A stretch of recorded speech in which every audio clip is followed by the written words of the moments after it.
اسی سلسلے کی کڑی بر صغیر میں نبوت کا جھوٹا دعویٰ کرنے والوں میں مرزا غلام احمد قادیانی کا نام سر فہرست ہے۔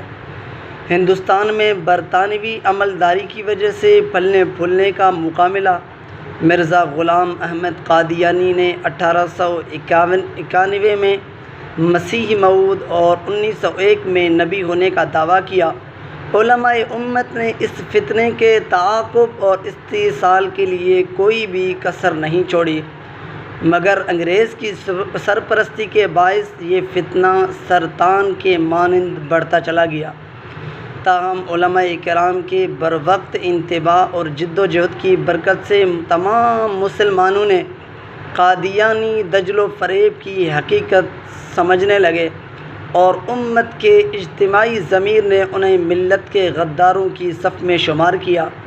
خود قادیانی بھی اپنے آپ کو مسلمانوں سے الگ فرقہ شمار کرتے تھے، چنانچہ مرزا غلام احمد قادیانی نے خود کو نہ ماننے والوں کا نہ صرف کافر قرار دیا بلکہ انہیں زانیہ کی اولاد، کتوں کے بچے اور ولد الزنا تک کہا، اور اپنے پیروکاروں کو ان کے بچوں اور عورتوں اور معصومیوں تک نماز جنازہ سے روک دیا۔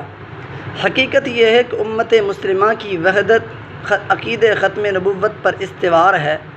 جو شخص ضروریات دین اور نبی پاک صلی اللہ علیہ وسلم کی ختم نبوت پر غیر مشروط اور غیر متزلزل ایمان رکھے وہ مومن ہے، خواہ وہ کسی مسلک اور کسی فقہ کا پیروکار ہو۔